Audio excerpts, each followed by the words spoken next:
अस्सलाम वालेकुम दोस्तों, क्या आप जानते हैं कि यूरोप में एक ऐसा मुल्क है जहां अगर किसी बच्चे की पैदाइश ट्रेन में हो जाए तो उसके लिए ज़िंदगी भर की ट्रांसपोर्ट मुफ्त हो जाती है। और हैरान कुन बात यह है कि सिर्फ 20 साल पहले ये मुल्क गुर्बत की लकीर से भी नीचे था। जी हाँ दोस्तों, आज हम बात कर रहे हैं पोलैंड की, जहां तालीम और सेहत मुकम्मल तौर पर मुफ्त है।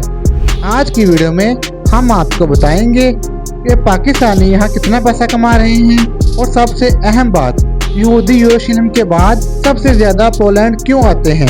तो वीडियो को आखिर तक जरूर देखिएगा। तो चलिए शुरू करते हैं पोलैंड का ये शानदार सफ़र।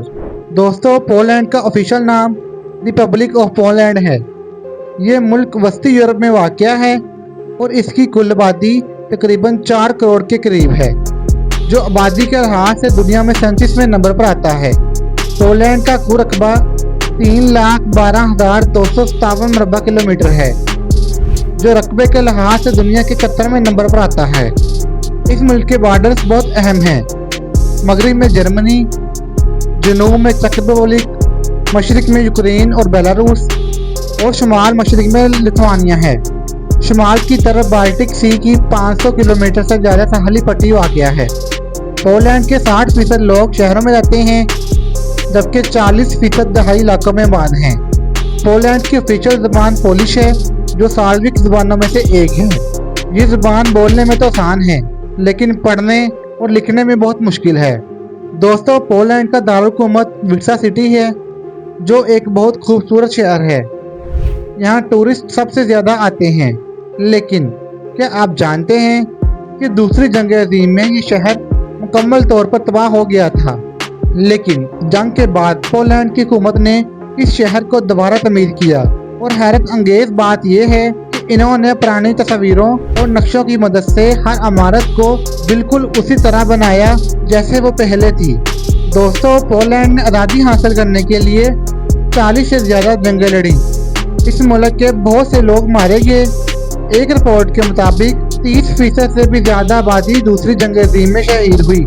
18वीं सदी के आखिर में ऑस्ट्रेलिया, जर्मनी और रूस ने पोलैंड पर कब्जा किया और इसे आपस में तकसीम कर लिया। 123 साल तक पोलैंड दुनिया के नक्शे से गायब रहा। सन 1918 में पहली जंग अज़ीम के बाद पोलैंड ने दोबारा आज़ादी हासिल की, लेकिन 1939 में हिटलर ने इस पर दोबारा कब्जा कर लिया।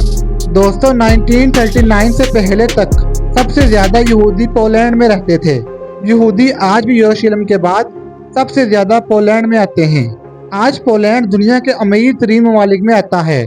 सन 1945 से लेकर सन 1990 तक इस मुल्क के हालात बहुत ख़राब थे। 2004 में यह मुल्क यूरोपीय यूनियन का हिस्सा बन गया। दोस्तों, पोलैंड की GDP 1.63 ट्रिलियन डॉलर है, जो GDP के लिहाज से दुनिया के 20वें नंबर पर आता है। यहाँ के लोगों की सालाना आमदनी भी बहुत ज़्यादा है। पोलैंड के लोगों की सालाना आमदनी तकरीबन 42,000 डॉलर है। पोलैंड के लोग गोश्त, सब्जियाँ और रोटी का इस्तेमाल बहुत ज़्यादा करते हैं। दूसरी मशहूर डिशेस में शामिल है बिगोस, ज़ूरिक, कोटलेट, स्कावे। ये पोलैंड का नेशनल डिश है। दोस्तों, क्राकोव को पोलैंड का टूरिस्ट सिटी भी कहते हैं। इस शहर में 2 अजीब किस्म के चर्च भी मौजूद हैं। अगर बात करें इस मुल्क के वीज़ा की, तो ये पाकिस्तानियों के लिए बहुत से वीज़ा ऑफर करता है। Tourist visa, student visa, work permit और बिजनेस वीज़ा। पाकिस्तान में पोलैंड की एम्बेसी इस्लामाबाद में मौजूद है। तो दोस्तों, ये थी आज की हमारी मालूमाती वीडियो। पोलैंड वाकई एक हैरत अंगेज मुल्क है, जिसने सिर्फ 20 सालों में खुद को मुकम्मल तौर पर तब्दील कर दिया। आपको ये वीडियो कैसी लगी कमेंट्स में ज़रूर बताइएगा, और मिलते हैं नेक्स्ट वीडियो में। तब तक के लिए अल्लाह हाफिज़।